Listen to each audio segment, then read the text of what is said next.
அதாவது இதுதான் 2025ஆம் ஆண்டு அரச பரீட்சை வினாத்தாள் ஒன்றின் முதல் பகுதியான தமிழ் தாய்மொழி பகுதியின் பந்தியை வாசித்து புரிந்து வினாக்களுக்கு விடையளிக்கின்ற பகுதி. இந்த பந்தி இதை விடையளிப்பதன் மூலம் 6-7 புள்ளிகள் இலகுவாக பெறக்கூடியதாக இருக்கின்றது. அப்ப அந்த 6 அல்லது 7 புள்ளிகளை பெறுவது இலகுவென்றால் நாங்கள் அதில் கொஞ்சம் கவனம் எடுத்து அந்த புள்ளிகளை சரியாக எடுக்க முடியாமல் இருக்கின்றதை பார்ப்போம். ஏனென்றால் வினாத்தாள் ஒன்றுக்கு பல பிள்ளைகள் தங்களை ஆயத்தம் பண்ணுகின்ற போதும் வினாத்தாள் 2 பாடசாலையில் கற்பிக்கப்படுகின்ற போதிலும் வினாத்தாள் 2 ஒரு சில பிள்ளைகள் குறைந்த புள்ளிகளை எடுக்கிறத காரணம், ஒன்று கேள்விகளுக்கு சரியாக விடையளிக்காம, இரண்டாவது எழுத்துப்பிழை இருக்கின்றது. அப்ப இந்த 2 விடயமும், அதாவது முக்கியமாக எழுத்துப்பிழை, தரமைந்து புலமை பரிசு பரீட்சையில எழுத்துப்பிழைக்கு முக்கியத்துவம் வழங்கப்படுது. எழுத்துப்பிழை இருந்தால் புள்ளி இல்லை, விட பிழை என கருதப்படும். அப்ப வாசித்து புரிந்து விடையளித்தாலும் எழுத்துப்பிழை இருந்தா புள்ளி இல்லை. அப்ப நாங்கள் எழுத்துப்பிழை இல்லாமல் வாசிக்கிறதுக்கு வாசிப்பாற்றலை கூட்ட வேணும். மற்ற அந்த பந்தியை சரியா புரிந்து சரியான விடையளிக்கிறதுக்கு நாங்க பயிற்சி பெற வேணும். இப்ப இந்த பந்தியில பாருங்கோ, வாக்கியங்கள் ஒவ்வொன்றும் 10க்கும் மேற்பட்ட சொற்கள் இணைந்து ஏற்படுகின்ற வாக்கியங்கள். உங்களுக்கு தெரியும், வாக்கியம் என்றால் ஒரு சொல்லில வாக்கியம் இல்லை, 2 சொல், 3 சொல், 4 சொல், 5 சொல் என்று வாக்கியம் இருக்கும். இது 10க்கும் மேற்பட்ட சொற்கள் இணைந்த வாக்கியமாக வருகின்ற போது உங்களுக்கு அந்த வாக்கியத்தை புரிந்து கொள்வதில் கொஞ்சம் இடர்பாடு இருக்குது, கஷ்டம் இருக்குது. இப்ப முதலாவது பாருங்கோ, சுமதி தனது நண்பர்களுடன் தரம் 3 அவர்கள் கற்கும் போது நட்ட பூக்கன்றுகள் பலமரங்கள் என்பவற்றுக்கூடாக வகுப்பறை பக்கம் சென்று கொண்டிருந்தால், இதான் ஒரு வாக்கியம். அப்ப இதுல பல விடயம் சொல்லப்படுது. சுமதி தன்னுடைய நண்பர்களோட போனால், அவள் தரம் 3 நட்ட கன்றுகளுக்கு இடையில போனால், வகுப்பறைக்கு போய்கொண்டிருந்தாள், வகுப்பறை பக்கமாக சென்று கொண்டிருந்தாள் என்று பல விடயங்கள் அது ஒரே பந்தி ஒரே வாக்கியத்தில் தரப்படுது. தேனருவி ஆரம்ப பாடசாலையில் தரமைகள் கல்வி கற்கும் இந்த மாணவர்கள் அடுத்த ஆண்டு புதிய பாடசாலைக்கு செல்ல உள்ளனர். அப்ப இந்த மாணவர்கள் தேனருவி பாடசாலையில் ஆரம்ப பாடசாலையில் படிக்கிறார்கள், தரமைந்தில படிக்கிறார்கள். இவர்கள் அடுத்த வருடம் புதிய பாடசாலைக்கு போக இருக்கிறார்கள். அப்ப நாங்க இதை பிரித்து வாசித்து பழகினால் எந்த பந்தியுமே எங்களுக்கு இலகுவாக புரியும். அதாவது பந்தியை முழுமையாக புரிந்து கொள்ள முயற்சி செய்யாம பகுதியாக புரிந்து கொள்ள முயற்சி செய்யுங்கள். இப்ப நான் கூறுவது கூடி சில பிள்ளைகளால புரிந்து கொள்ள முடியும், பல பிள்ளைகளுக்கு அதை கேட்கறது கூடி புரிந்து கொள்ள முடியாம இருக்குது. நான் இப்ப இந்த விடயத்தை கூறுகின்ற போதும் பிரித்து ஒவ்வொரு பகுதியைத்தான் சொல்லித்தாரு. ஆனால் சில பிள்ளைகள் அதை புரிந்து கொண்டு பல பிள்ளைகள் புரியாம இருக்கிறார்கள் என்றால் அதுக்கு என்ன கருத்து என்றால், அந்த பிள்ளைகளுக்கு கேட்கிற ஆர்வம் அந்த விடயத்தில இருக்க வேணும். அந்த விடயம் சார்பாக தான் அறிய வேணும் என்ற ஆர்வம் இருந்தால் அந்த பிள்ளைக்கு இது இலகுவாகப்படும். இந்த விடயங்களை நான் சொல்றத நல்ல கவனமா பாருங்க. அடுத்த பாருங்க, இறுதியில சொல்லப்படுது உரைப்பகுதியை கொண்டு விடை எழுதுக. அப்ப இந்த கருத்து என்னென்றால், இங்கே நாங்கள் இந்த பந்தி உரை பகுதி, இந்த பகுதிக்கு என்ன சொற்களை பயன்படுத்தினோமோ அதைத்தான் விடைகளாக எழுத சொல்லி கேட்கப்படுது. அதாவது பந்தியை பயன்படுத்தி விடையெழுதுக, உரைப்பகுதியை பயன்படுத்தி விடையெழுதுக, உரைப்பகுதியை கொண்டு விடையெழுதுக, பந்தியில் உள்ள சொற்களை பயன்படுத்துக என்று அப்படியே நேரடியாக கேட்கிறீர்கள். அப்ப இது என்ன கருத்து என்றால், பந்தியில உள்ள சொற்களை அப்படியே இங்கே எழுதுதல் வேண்டும். இப்ப உங்களுக்கு நான் கூறுவதை நல்ல கவனமா புரிந்து கொள்ளுங்கள். அப்ப நாங்கள் இந்த பந்தியை வாசித்து புரிந்து கொண்டோம். இப்ப கேள்விக்கு விடையளிக்க பயிற்சி பெறுவோம். இதுல முதலாவது கேள்வி, மேலுள்ள உரைப்பகுதியில் குறிப்பிடப்பட்டுள்ள பாடசாலையின் பெயர் யாது? அப்ப இதற்கு விடையளிக்கிறதுக்கு நான் உங்களை முதலே சொன்னேன், இந்த பயிற்சிகள்ல 2வது வினாத்தாள்ல பிள்ளைகள் விடையளிப்பது புள்ளி குறைவாக கிடைப்பதற்கு முக்கிய காரணம் எழுத்துப்பிழை. அடுத்த கணித பகுதியை பொறுத்தவரையிலே கணிப்பு பிழை, சுற்றாடலை பொறுத்தவரையிலே தெரியாம அறியாம இருக்கிறது, ஆங்கில சிங்களமும் அப்படியேதான்.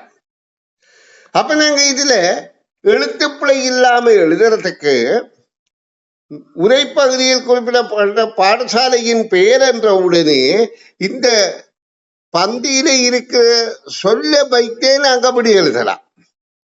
இல்லென்ற விகுதியை விட்டு தேனருவி ஆரம்ப பாடசாலை, இங்கே கேள்வி கேட்கப்பட்டதுக்காக இல்லென்று போட தேவையில்லை, கேள்விதான் கேட்கப்பட்டு விட்டது. அப்ப நாங்க பதில சரியாக கொடுத்தால் சரி.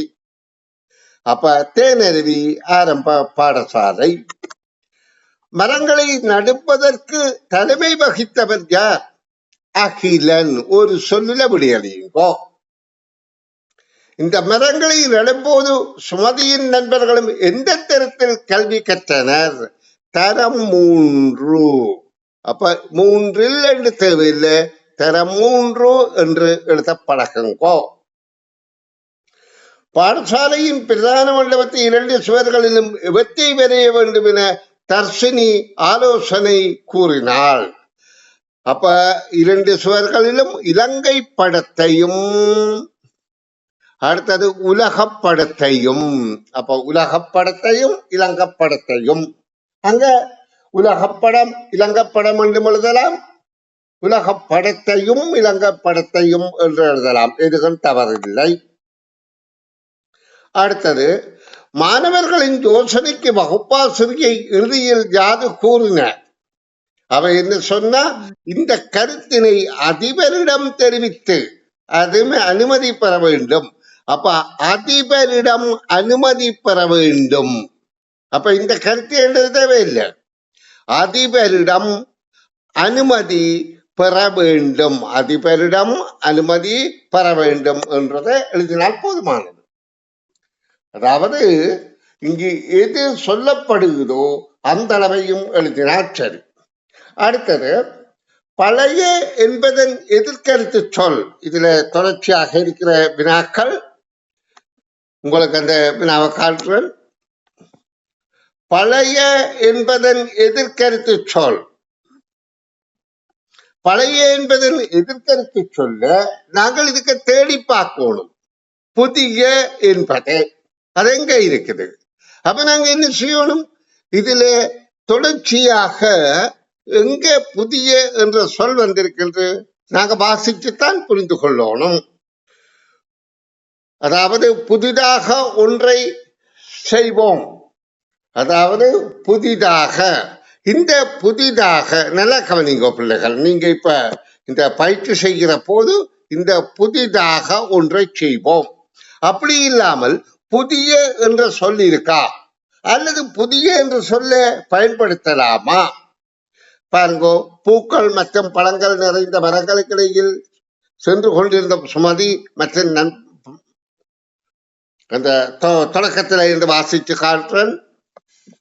சுமதி தனது நண்பர்களுடன், அப்ப பந்தி இந்த முதல் பகுதியை உங்களுக்கு காட்டுறது மிக முக்கியம். கவனிங்கோ. சுமதி தனது நண்பர்களுடன் தரம் 3 அவர்கள் கற்கும் போது நட்ட பூக்கன்றுகள் பழமரங்கள் என்பவற்றுக்கூடாக வகுப்பறை பக்கம் சென்று கொண்டிருந்தால் தேனருவி ஆரம்ப பாடசாலையில் தடமைந்தில் கல்வி கற்கும் இந்த மாணவர்கள் அடுத்த ஆண்டு புதிய பாடசாலைக்கு. அப்ப புதிதாகவா புதியதா? இங்க பாருங்க, புதிய, இது புதிதாக. அப்ப எது முக்கியம்? புதிய என்ற சொல்லைத்தான் எழுத வேண்டும். கவனமாயிருங்கோ. அங்க புதிதாக என்ற சொல்லை நீங்க போட்டிருந்தால் விடை தவறு. அப்ப நாங்க புதிய என்ற சொல்லை எழுத வேண்டும். பாருங்க, இதுல ஒரு புள்ளி போகுது. மலர்கள் என்பதன் ஒத்தகர்த்து சொல் பூக்கள், பூக்கன்றுகள். அதாவது பூக்கன்றுகள் அல்ல, மலர்கள் என்பதற்கு பூக்கள். அப்படி சொற்களை அச்சுறுத்தி சரியாக விளக்கமளிக்க பயிற்சி பெறுங்கள். சரி பிள்ளைகள், இனி நான் அடுத்த பந்தி பகுதிக்கு போக போறேன். இப்ப உங்களுக்கு அதில விளக்கம் தர்றதுக்கு நான் விரும்புகிறேன்.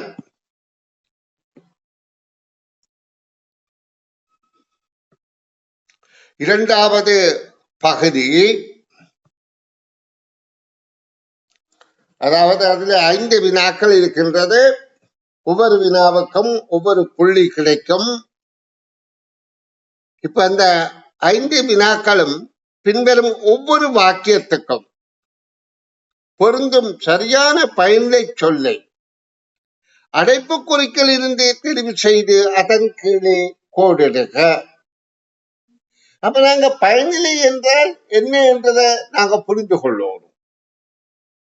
இப்ப எழுத்துக்கள் சேர்ந்து சொற்கள் உருவாகுது, சொற்கள் சேர்ந்து வாக்கியம் உருவாகுது.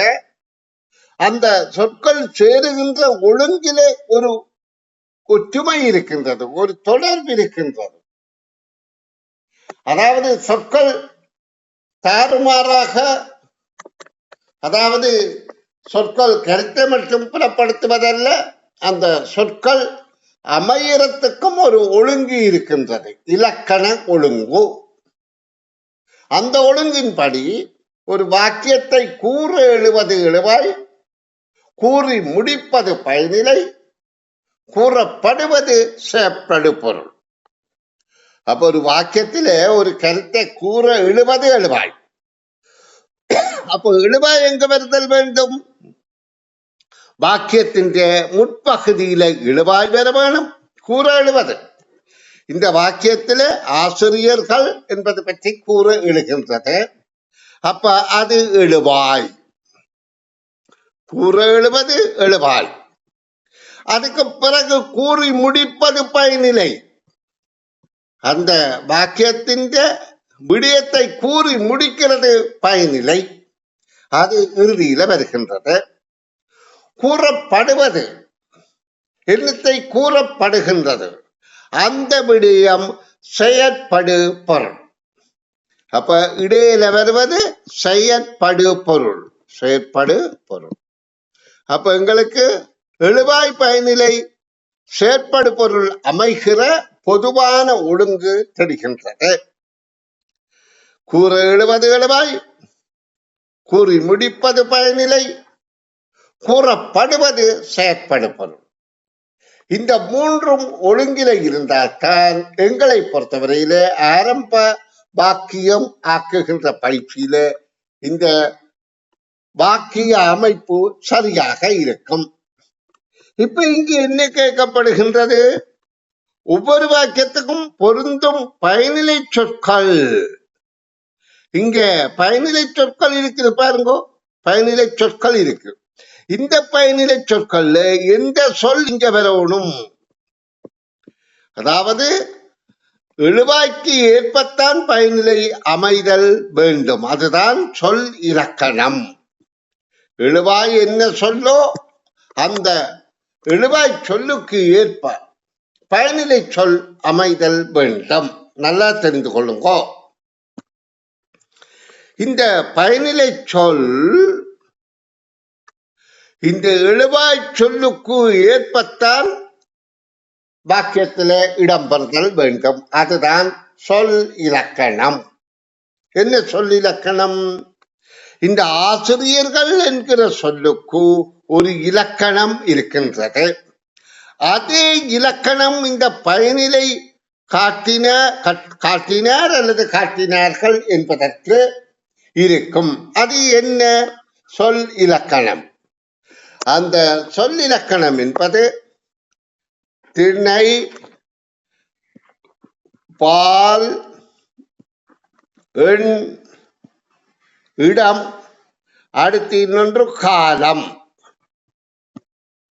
இந்த காலத்தை நான் தனியா காட்டுறது காரணம், அது வினைச்சொற்கள், பயனிலை சொற்களுக்கு மாத்திரம்தான் பொருந்தும். திணை, பால், எண், இடம் இந்த நான்கும் மற்ற எல்லாவற்றுக்கும் பொருந்தும். அப்ப இந்த ஆசிரியர்கள் என்பது என்ன திணை, என்ன பால், என்ன எண், என்ன இடம் என்பதை நாங்கள் சரியாக புரிந்து கொண்டால் அதே திணை, பால், எண்ணிடமாக இதுல வருகின்ற பயனிலை சொல் எது பயனிலை சொல்லாக வருமோ அது அமைதல் வேண்டும். அப்படி இல்லாவிட்டால் அது தவறு. தவறு என்பது தமிழ்ல வலு என்பார்கள். அப்ப திணை பிழையாக இருந்தால், அதாவது எழுவாய் சொல்லும் பயனிலை சொல்லும் திணையிலே ஒற்றுமை இல்லாமல் இருந்தால் அது திணை வலு. 3 சொல்லி. பால் ஒற்றுமை இல்லாவிட்டால் அது பால் வலு. எண் ஒற்றுமை இல்லாவிட்டால் அது எண் வலு. இடம் ஒற்றுமை இல்லாவிட்டால் அது இட வலு. இப்ப உங்களுக்கு சொல் இலக்கணத்தின் ஆரம்ப கருத்துக்களை சொல்லி தந்திருக்கிறார். இப்ப நான் இன்னும் பயிற்சிக்க போகவில்லை. ஏன் போகவில்லை என்றால், இந்த சொல்லிலக்கணம் முழுமையாக தெரிந்தால்தான் நாங்கள் இந்த பயிற்சியை செய்கிறது மட்டுமல்ல, இது போற எந்த பயிற்சியையும் செய்து புள்ளிகளை பெற முடியும். இதுல பாருங்க, மொத்தம் 5 கேள்விகள் இருக்கு, 5 புள்ளிகள். இதுல 7 கேள்விகள் இருக்கு, 7 புள்ளிகள். இது முதல் பக்கம். அப்ப 12 புள்ளிகளை நாங்கள் இலகுவாக பெற முடியும். அப்ப இந்த பகுதிகளை நாங்கள் ஆழமாக சிந்தித்து படிக்க வேண்டும் என நான் எதிர்பார்க்கிறேன். சரி, அப்ப நான் இந்த சொல்லிலக்கணம் என்றதை சொல்லித்தர விரும்புகிறேன். சொல்லிலக்கணம் என்பது சொல்லுக்குள்ள அழகு, இலக்கணம், வடிவம், அழகு, கோலம் என்று கன சொல்லிலே சொல்லலாம். இப்ப இந்த சொல்லில, இந்த வாக்கியத்தின் இந்த சொல் ஆசிரியர்கள். அப்ப எங்களுக்கு சொல் என்றால் அது 4 வகையான சொற்களாக இருக்கும். பெயர்ச்சொல், வினைச்சொல், இடச்சொல், உரிச்சொல். அப்ப இதுல வருகின்ற சொல் என்ன சொல் என்றால் பெயர் சொல். எழுவாயாக வாரது பெயர் சொல். இந்த பெயர் சொல்லுக்கு இருக்கப்பட்ட திணை, பால், எண், இடத்தை பார்ப்போம். இது என்ன திணை? உயர் திணையா அகரணையா? அப்ப எங்களுக்கு விளங்குது, இது உயர் திணை. பால், இது என்ன பால்? இது ஆசிரியர்கள் என்று பலர் இருக்கிறபடியால் பலர் பால். முதலாவது உயர் திணை, அடுத்தது பலர் பால். எண், ஒருவரா ஒன்றுக்கு மேற்பட்டவரா? அப்ப பலர் என்றபடியால் அது பன்மை. இடம், நாங்களா அவர்களா அல்லது நான் நீ தவிர்ந்தவர்களா? நான்களா நீங்களா அல்லது அவர்களா? நான் நீ அவன். அப்ப பேசுவோன், கேட்போன், பேசப்படுவோம்.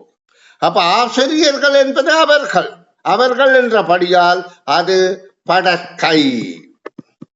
பாருங்க, இந்த ஆசிரியர்கள் என்பதற்கு உயர்த்தின, பலர் பால், பன்மை படக்கை என்பதை படித்துக் கொண்டோம். அப்ப இதே மாதிரி இதிலே அமைதல் வேண்டும். காட்டினார் என்பது உயர்திணை சரி, திணை சரி. இப்ப திணை பால் பலர்பாலா என்றால் காட்டினார் என்பது ஒருவரை குறிக்கின்றது. ஆனால் காட்டினார்கள் என்பதுதான் பலரை குறிக்கின்றது. அப்ப இதுல பால் தவறாக இருக்கின்றது. அதாவது இது இது ஒருவரை குறிக்கின்றது, இது பலரை குறிக்கின்றது. ஒருவரை குறித்தால் ஆணை குறிப்பது ஆண்பால், பெண்ணை குறிப்பது பெண்பால். ஆண் அல்லது பெண் என்பது தெரியாவிட்டால் பொதுப்பால். ஒருமையில பன்மையில இந்த பிரச்சனை இல்லை. ஏன் இதுல காட்டினார் என்பது ஆணையும் குறிக்கலாம் அல்லது பெண்ணையும் குறிக்கலாம். அப்ப அது அதாவது பொதுப்பாலாக இருக்கின்றது. இது பலர்பால். அப்ப இதுதான் பொருத்தமாக இருக்கின்றது. பலர்பால் என்றால் அது பன்மையாகத்தான் இருக்கும். மற்ற காட்டினார்கள் என்றால் அவர்கள் படக்கை. அப்ப இந்த சொல்தான் இதற்கு விடையாக வருதல் வேண்டும். இப்ப நான் இந்த முதல் இதை ஆரம்பித்து வைத்தாலும் நாளைய வகுப்பில தான் மிகுதி பொருத்தமான பகுதிகளை சொல்லி இந்த சொல்லிலக்கணத்துல உங்களை தெளிவுபடுத்த விரும்புகிறேன்.